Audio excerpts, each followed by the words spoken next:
নমস্কার, আমি সুচারু। আজকের প্রতিবেদনে আপনাদেরকে স্বাগত জানাই। ভোটের দামামা বাজিয়ে দিয়েছে নির্বাচন কমিশন। রাজ্যে দু দফায় ভোট, 23 এপ্রিল এবং 29 এপ্রিল। ভোট গণনা 4 মে, আপনারা সকলে সেটা জানেন। রাজনৈতিক দলগুলোর মধ্যে প্রার্থী তালিকা নিয়ে চূড়ান্ত প্রস্তুতির মাঝে এবার রাজনীতির ময়দানে প্রথমেই প্রার্থী তালিকা ঘোষণা করে দিল বামফ্রন্ট। বামফ্রন্ট চেয়ারম্যান বিমান বসু, সিপিআইএমের রাজ্য সম্পাদক মোহাম্মদ সেলিম এবং বামফ্রন্টের অন্যান্য শরিক ফরওয়ার্ড ব্লক, সিপিআই, আরএসপিকে সঙ্গে নিয়ে প্রথম দফার প্রার্থী তালিকা ঘোষণা করে দিল রাজ্য বামফ্রন্ট। এটা বুঝিয়ে দিল যে 2024-এর বিধানসভা নির্বাচনে কী লেভেলে প্রস্তুতি রয়েছে রাজ্য বামফ্রন্টের। প্রথম দফার প্রার্থী তালিকাতে 192টা আসনের প্রার্থী ঘোষণা করলেন বামফ্রন্টের চেয়ারম্যান বিমান বসু। তিনি বলেছেন, ঐক্যের ভিত্তিতে ঐক্যবদ্ধভাবে বামফ্রন্ট এই প্রার্থী তালিকা প্রকাশ করছে। প্রথম দফার প্রার্থী তালিকা হয়ে গেল, দ্বিতীয় দফার প্রার্থী তালিকা আর কয়েকদিনের মধ্যেই। আসুন আজকে উল্লেখযোগ্য কয়েকটা আসনের কথা বলবো, সেখানে কারা কারা প্রার্থী হয়েছেন আপনাদেরকে একটু জানিয়ে রাখবার চেষ্টা করব। প্রথমেই সবচেয়ে বেশি 2026-এর বিধানসভা নির্বাচনে চর্চায় ছিল যে বিধানসভা আসন নিয়ে আমরাও আমাদের প্রতিবেদনে বারবার আকারে ইঙ্গিতে আপনাদেরকে বোঝানোর চেষ্টা করেছি যে এই আসন থেকে কে প্রার্থী হতে পারেন। বামফ্রন্ট মনোনীত সিপিআইএম প্রার্থী উত্তরপাড়া বিধানসভাতে কে হতে পারেন, এর আগে আমরা প্রতিবেদনে জানিয়েছিলাম। আজকে আপনাদেরকে জানিয়ে দিই, আমাদের সেই যে ইঙ্গিত ছিল, যে সম্ভাবনার কথা বলেছিলাম, তাতেই কার্যত আলিমুদ্দিন শিলমোহর দিয়েছে। বামফ্রন্ট মনোনীত সিপিআইএম প্রার্থী হিসাবে উত্তরপাড়া কেন্দ্রে এবার প্রার্থী মীনাক্ষী মুখোপাধ্যায়। একটা সময়ে ডিওয়াইএফআইয়ের মুখ মীনাক্ষী, এবং শুধু তাই নয়, গত বছর অর্থাৎ গত যে 2021-এর বিধানসভা নির্বাচন, নন্দীগ্রামে যে হাড্ডাহাড্ডি লড়াই হয়েছিল, একদিকে তৃণমূল কংগ্রেসের প্রার্থী ছিলেন মমতা বন্দ্যোপাধ্যায়, একদিকে ভারতীয় জনতা পার্টির প্রার্থী ছিলেন শুভেন্দু অধিকারী, আর অন্যদিকে বাম কংগ্রেস জোটের প্রার্থী ছিলেন মীনাক্ষী মুখোপাধ্যায় নন্দীগ্রাম বিধানসভাতে। তবে এবার আর নন্দীগ্রাম নয়, এবার উত্তরপাড়া থেকে লড়াই করবেন মীনাক্ষী মুখোপাধ্যায়। দল তাতে শিলমোহর দিয়ে দিল। এরপরের যে আসনটাতে আসব, সেই আসনটাও অত্যন্ত গুরুত্বপূর্ণভাবে আলোচনায় ছিল। সেই আসন নিয়ে নানা রকম ইকুয়েশন হয়েছে। এই যাদবপুর বিধানসভা কেন্দ্রে একাধিক দাবিদার ছিলেন, কিন্তু সমস্ত কল্পনাকে পেছনে ফেলে আলিমুদ্দিন মনে করেছে তাকে এখনও অনেকে স্বচ্ছমুখ মনে করে, এবং তার মতো মানুষকে যাদবপুর কেন্দ্রে প্রার্থী করলে তৃণমূল রাজনৈতিকভাবে অনেক দুর্বল হবে বলে মনে করছে বামফ্রন্ট। যে কারণে সিপিআইএম প্রার্থী হিসাবে কলকাতা হাইকোর্টের দুধে আইনজীবী, কলকাতা পুরসভার প্রাক্তন মেয়র, প্রবীণ কমিউনিস্ট সিপিআইএম নেতা বিকাশ রঞ্জন ভট্টাচার্যকে যাদবপুর বিধানসভা কেন্দ্র থেকে প্রার্থী করল সিপিআইএম। উত্তরপাড়া যাদবপুরের কথা আপনাদেরকে বললাম। আরেকটি নজর কাড়া কেন্দ্র বড়াইনগর কেন্দ্র। যে বড়াইনগর কেন্দ্রে গতবারে বামফ্রন্ট টিকিট দিয়েছিল তন্ময় ভট্টাচার্যকে, কিন্তু আমরা আগেই বলেছিলাম একাধিক কারণে এবার তন্ময় ভট্টাচার্যকে প্রার্থী করবে না সিপিআইএম। সেই জায়গায় কাকে প্রার্থী করা হবে সেইটা জল্পনায় ছিল।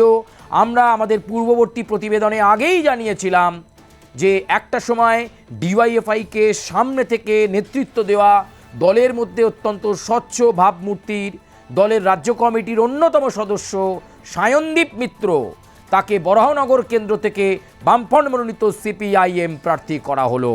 এরপরে চলে আসুন আরেকটি গুরুত্বপূর্ণ কেন্দ্র, এবং সেই কেন্দ্র বিগত কয়েক বছর ধরে তৃণমূলের শক্ত ঘাঁটি বলা যেতে পারে। মহেশতলা বিধানসভা কেন্দ্রের কথা বলছি। এই মহেশতলা বিধানসভা কেন্দ্রে আরও একজন দুধে আইনজীবী, সিপিআইএমের তরুণ তুর্কি নেতা, যাকে নাকি কিছুদিন আগে দিল্লির বিজেপির কেন্দ্রীয় নেতৃত্ব অফার করেছিল সিপিএম ছেড়ে বিজেপিতে যোগদান করার জন্য। বিজেপির কেন্দ্রীয় নেতৃত্ব চেয়েছিল তাকে প্রার্থী করতে, কিন্তু আদর্শকে বিক্রি হতে দেননি তিনি। দল তার উপর ভরসা রেখেছে। সেই তরুণ আইনজীবী সায়ন ব্যানার্জি, অর্থাৎ সায়ন ব্যানার্জিকে এবার মহেশতলা বিধানসভা কেন্দ্রে প্রার্থী করা হলো। বামফ্রন্ট মনোনীত সিপিআইএম প্রার্থী হলেন সায়ন ব্যানার্জি। এবার চলে আসুন পানিহাটি বিধানসভা কেন্দ্র। এই পানিহাটি বিধানসভা কেন্দ্র নিয়ে কিন্তু বিগত কয়েক বছর ধরে আমরা দেখেছিলাম বিতর্ক হয়েছে। যদিও এটা তৃণমূলের শক্ত ঘাঁটি, কিন্তু আরজিকর কাণ্ডের সময় এই পানিহাটি একটা আলোচনার কেন্দ্রবিন্দুতে এসেছিল। সেই পানিহাটি কেন্দ্রে এবার নিয়ে যাওয়া হলো সিপিএমের তরুণ তুর্কি নেতাকে। আমরা আগেই বলেছিলাম যে সিপিআইএম তথা আলিমুদ্দিন তথা সিপিএমের রাজ্য সম্পাদক মোহাম্মদ সেলিম সহ সিপিএমের শীর্ষ নেতৃত্ব চাইছে ইয়াং ব্রিগেডকে সামনে রেখে প্ল্যান গোছাতে। আমরা আগেই বলেছিলাম এবারে প্রার্থী তালিকায় তারুণ্যে জোর দেওয়া হবে। সেই জোর দিয়ে পানিহাটি বিধানসভা কেন্দ্রে প্রার্থী করা হলো বামফ্রন্ট মনোনীত সিপিআইএম প্রার্থী হলো কলতান দাশগুপ্ত। দলের বাগ্মী এই নেতা ভালো বক্তব্য রাখেন এবং একটি কাগজের দায়িত্বেও, একেবারে সিপিএম পার্টির ঘনিষ্ঠ একটি কাগজের দায়িত্বেও কিন্তু কলতানকে আগে দেখা গেছে। সেই কলতান দাশগুপ্তকে এবার পানিহাটি বিধানসভা কেন্দ্রে প্রার্থী করল সিপিআইএম। এবার চলে যাব নারায়ণগড়। এই নারায়ণগড় একটা সময় সিপিএমের রাজ্য সম্পাদক ছিলেন, ঠিক ধরেছেন, সূর্যকান্ত মিশ্রের কথা বলছি, তার গড় বলে পরিচিত ছিল। সেই নারায়ণগড়ে অনেক কিছু হয়েছে, রাজনৈতিক পট পরিবর্তন ঘটেছে। সেই নারায়ণগড়ে এবার বামফ্রন্ট প্রার্থী করল তাপস সিনহাকে। বামফ্রন্ট মনোনীত সিপিআইএম প্রার্থী তাপস সিনহা তিনি নারায়ণগড় থেকে প্রতিদ্বন্দ্বিতা করবেন বলে আমরা জানতে পারছি এবং তাকেই দল টিকিট দিল, প্রার্থী ঘোষণা করল তাকে। নারায়ণগড় থেকে তাপস সিনহা বামফ্রন্ট মনোনীত সিপিআইএম প্রার্থী। এবার দমদম উত্তর। এই দমদম উত্তর নিয়ে নানা রকম আলোচনা ছিল, কারণ বিগত কয়েকটা নির্বাচনের ফলাফল বিশ্লেষণ করলে দেখা যাচ্ছিল সিপিআইএমের ভোট শতাংশ দমদম উত্তরে ভালো আছে, অর্থাৎ ভালো একটা ভোট ব্যাংক সিপিআইএমের আছে। সিপিআইএম কর্পোরেট সার্ভে করে এটা বুঝতে পেরেছিল যে উত্তর দমদমে যদি একটা ভালো প্রার্থী দেয় সিপিআইএম, তাহলে কিন্তু জিতে যাওয়ার একটা প্রবল সম্ভাবনা রয়েছে। সেটাকেই গুরুত্ব দিল আলিমুদ্দিন। আবারও তারুণ্যে ভরা মুখ, নারী শক্তির উন্মেষ বামেদের অন্দরে বলা যেতে পারে। বামফ্রন্ট মনোনীত সিপিআইএম প্রার্থী হিসাবে দমদম উত্তরে প্রার্থী করা হলো দীপশিতা ধরকে। দীপশিতা ধর বামফ্রন্ট মনোনীত সিপিআইএম প্রার্থী দমদম উত্তরে। এবার চলে যাব রাজারহাট নিউ টাউন। এই রাজারহাট নিউ টাউন একটা সময় অনেকে বলেন যে নবগঠিত এই রাজারহাট নিউ টাউন বা বিভিন্ন সল্টলেকের পরে যে সংযুক্ত অংশ তৈরি হয়েছে তার রূপায়ণের কারিগর বলা হয় সিপিএমের দুর্দণ্ড প্রতাপ নেতা রাজ্যের প্রাক্তন মন্ত্রী গৌতম দেবের কথা চলে আসে, যিনি স্বপ্নের মতো করে বামফ্রন্ট সরকারের আমলে চেষ্টা করেছেন এই সংযুক্ত সল্টলেকের সঙ্গে যে সংযুক্ত এরিয়া সেটার ডেভেলপমেন্টের জন্য। আর এবার তারই পুত্র সপ্তর্ষি দেব, সিপিআইএমের তরুণ তুর্কি নেতা, তাকে রাজারহাট নিউ টাউন কেন্দ্র থেকে বামফ্রন্ট মনোনীত সিপিআইএম প্রার্থী করা হলো। এবার আপনাদেরকে বলবো কাঁথি উত্তর। কাঁথি উত্তরের মতো গুরুত্বপূর্ণ কেন্দ্র, সেই কাঁথি উত্তরে প্রার্থী করা হলো সুতনু মাইতিকে। সুতনু মাইতিকে কাঁথি উত্তরে প্রার্থী করা হলো। এবার আমরা চলে যাব দমদম। এই দমদম বিধানসভা কেন্দ্র একেবারে উত্তর দমদমের মতো বা দমদম উত্তরের মতো দমদমের মূল শহর কেন্দ্রিক আসনটাতেও নজর ছিল বামফ্রন্ট মনোনীত সিপিএমেরই বেশি করে নজর ছিল এবং ইকোনমিক দিক থেকে, সার্ভের দিক থেকে, বিভিন্ন পরিকাঠামোর দিক থেকে তারা দেখেছিল যে এইবারের নির্বাচনে 2026-এর বিধানসভা ভোটে দমদমে একটা ভালো প্রার্থী দিলে সিপিআইএম ভালো ফল করতে পারে। তাই দমদমে প্রার্থী করা হলো দলের তারুণ্যে ভরা নেতা, অত্যন্ত ভালো সাংগঠনিক নেতা। দমদম বিধানসভা কেন্দ্রে প্রার্থী করা হলো বামফ্রন্ট মনোনীত সিপিআইএম প্রার্থী ময়ূক বিশ্বাস। ময়ূক বিশ্বাস দীর্ঘ সময় থেকে ছাত্র যুব করা ছেলে, তার উপরই দল কিন্তু এবার ভরসা রাখলো। বিধানসভা নির্বাচনের লড়াইয়ে এক ঝাঁক তরুণকে মাঠে নামিয়ে দিল সিপিআইএম। এবার চলে আসুন কামারহাটে। এই কামারহাটি বিধানসভা কেন্দ্র আলোচনায় থেকেছে, আমাদের প্রতিবেদনেও আমরা দেখিয়েছি। মদন মিত্র কামারহাটির বিধায়ক, তাকে হারানোর জন্য মরিয়া সিপিআইএম, তাই মোক্ষম চালটা তারা দিয়েই দিলেন। একসময় এই কেন্দ্রেরই বিধায়ক ছিলেন, যদিও পরবর্তীকালে পরাজিত হন, কিন্তু এবার আবার তাকে লড়াইয়ে ফিরিয়ে নিয়ে আসতে চেয়েছিল সিপিআইএম। তাই বামফ্রন্ট মনোনীত সিপিআইএম প্রার্থী হিসাবে এই কামারহাটি কেন্দ্রের প্রাক্তন বিধায়ককেই আবার প্রার্থী করল সিপিএম। ঠিক ধরেছেন মানস মুখোপাধ্যায়। মানস মুখোপাধ্যায়কে কামারহাটি বিধানসভা কেন্দ্রে প্রার্থী করল সিপিএম। এ তো গেল কামারহাটির কথা। এবার কসবা কেন্দ্রে আসব। কসবা কেন্দ্রে প্রার্থী করা হলো বামফ্রন্ট মনোনীত সিপিআইএম প্রার্থী হলেন দীপু দাস। তাকে কসবা কেন্দ্রে প্রার্থী করা হলো। এবার আমরা চলে যাব আরেকটি গুরুত্বপূর্ণ কেন্দ্র, বারাসাত বিধানসভা কেন্দ্র। এই বারাসাত বিধানসভা কেন্দ্র কিন্তু সিপিএম নিজেদের হাতে রাখেনি। এখানে ফরওয়ার্ড ব্লকের প্রার্থী করা হচ্ছে। ফরওয়ার্ড ব্লকের প্রার্থী করা হলো এখানে হেমন্ত দাসকে।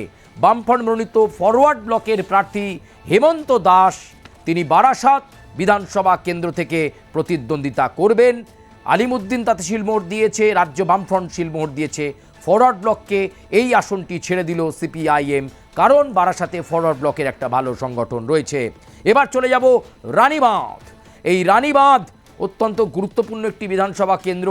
এখানে যাকে প্রার্থী করা হয়েছে তিনি কিন্তু আবার মহিলা প্রতিনিধিত্বে একটা জোর দেওয়া হয়েছে সিপিআইএমের তরফে, কথা বলা যেতে পারে। এবং তিনি দলের গুরুত্বপূর্ণ মুখ, আদিবাসী সম্প্রদায়ের একটা সেন্টিমেন্ট, এবং অবশ্যই তার সাংগঠনিক ক্ষমতা অত্যন্ত ভালো রয়েছে। তাই রানীবাঁধ বিধানসভা কেন্দ্রে বামফ্রন্ট মনোনীত সিপিআইএম প্রার্থী দেবলীনা হেমব্রম। দেবলীনা হেমব্রমকে রানীবাঁধে প্রার্থী করল সিপিআইএম। এবার যে গুরুত্বপূর্ণ কেন্দ্র বা নজরকানা কেন্দ্রের কথা আপনাদের সামনে রাখব, সেটা হচ্ছে বেহালা পশ্চিম। বেহালা পশ্চিম মানে বুঝতে পারছেন, যার বিধায়ক পার্থ চট্টোপাধ্যায়। সেই বেহালা পশ্চিমে এবার সিপিআইএম তাদের প্রার্থীকে বেছে নিল। একটা সময় কলকাতা পুরসভার কাউন্সিলর হিসাবে যথেষ্ট দায়িত্ব নিয়ে কাজ করেছে। দল যখন তাকে যেভাবে যে ভূমিকা পালন করতে বলেছে সেই ভূমিকা পালন করেছেন তিনি নিহার ভক্ত। সেই নিহার ভক্তকে প্রার্থী করা হলো, বামফ্রন্ট মনোনীত সিপিআইএম প্রার্থী করা হলো নিহার ভক্তকে বেহালা পশ্চিম বিধানসভা কেন্দ্র থেকে। প্রার্থী তালিকায় আরও বেশ কয়েকটা গুরুত্বপূর্ণ আসন নিয়ে আপনাদের কাছে আমি আপডেট দেব। কালীগঞ্জ বিধানসভা কেন্দ্র থেকে বামফ্রন্ট মনোনীত সিপিআইএম প্রার্থী সাবিনা ইয়াসমিন। আপনাদের নিশ্চয়ই মনে থাকবে গত উপনির্বাচনের সময় বোমার আঘাতে নিঃশেষ হয়ে গিয়েছিল যে ছোট্ট মেয়েটি, সেই তামান্না, যেখানে তার বাবা সিপিআইএম করত বলে তার পরিবারের ওপর আক্রমণ এসেছিল এবং মেয়েটির জীবন শেষ হয়ে যায়। তাই তার মাকে এবার নির্বাচনী ময়দানে বামফ্রন্ট মনোনীত সিপিআইএম প্রার্থী করা হলো সাবিনা ইয়াসমিন। তিনি লড়বেন কালীগঞ্জ বিধানসভা কেন্দ্র থেকে। অন্যদিকে খড়দা বিধানসভা কেন্দ্র থেকে লড়বেন এসএফআই ডিওয়াইএফআই করা ভালো বক্তা, সাংগঠনিক জোর তার ছিল। আগেও তাকে নির্বাচনে দাঁড় করানো হয়েছে। আবারও 2026-এর বিধানসভা নির্বাচনে খড়দা বিধানসভা কেন্দ্র থেকে লড়বেন দেবজ্যোতি দাস, বামফ্রন্ট মনোনীত সিপিআইএম প্রার্থী। সিঙ্গুর বিধানসভা কেন্দ্রে বামফ্রন্ট মনোনীত সিপিআইএম প্রার্থী দেবাশিস চ্যাটার্জি, তাকে প্রার্থী করা হয়েছে। এবং সিঙ্গুরের মাটি একটা সময় সিপিএমের কাছে একটা গুরুত্বপূর্ণ জায়গা ছিল, কিন্তু সিঙ্গুরের সেই কৃষি জমি আন্দোলনের পর থেকে জায়গা দুর্বল হয়, পরবর্তীকালে তৃণমূল কংগ্রেসের কাছে চলে যায়। কিন্তু এই কেন্দ্রে এবার আশা দেখছে সিপিআইএম, এবং দেবাশিস বাবুকে প্রার্থী করে এবার সিপিআইএম একটা জোর লড়াই দিতে চাইছে। তাই সিঙ্গুর বিধানসভা কেন্দ্রে দেবাশিস চট্টোপাধ্যায়কে প্রার্থী করা হলো, বামফ্রন্ট মনোনীত সিপিআইএম প্রার্থী করা হলো। এছাড়াও আরও বিভিন্ন কেন্দ্রে প্রার্থী করা হয়েছে। 192টা আসনে বামফ্রন্ট ঘোষণা করেছে, বাকি এখনও অনেক আসনে প্রার্থী ঘোষণা বাকি, কারণ শরিক দল হিসাবে ইন্ডিয়ান সেকুলার ফ্রন্টকেও আসন ছেড়েছে সিপিআইএম। ফলে সেগুলো তালিকা কয়েকদিনের মধ্যেই চলে আসবে। তবে আপাতত আজকে নজরকাড়া কেন্দ্রগুলোতে কাকে কাকে প্রার্থী করা হয়েছে আপনাদেরকে জানালাম। আপনারা আপনাদের মন্তব্য জানাবেন যে এই যে প্রার্থীগুলো ঘোষণা করেছে সিপিআইএম, ফরওয়ার্ড ব্লক বা সিপিআই, তারা কি এই প্রার্থী তালিকা সবার আগে যেভাবে ঘোষণা করে দিল তৃণমূল বা বিজেপির আগে, তারা কি এবারের নির্বাচনে কাঙ্ক্ষিত সাফল্য তুলে নিতে পারবে? আপনারা আপনাদের সুচিন্তিত মতামত কমেন্ট বক্সে জানাবেন। লাইক করবেন, কমেন্ট করবেন, সাবস্ক্রাইব করবেন। ধন্যবাদ।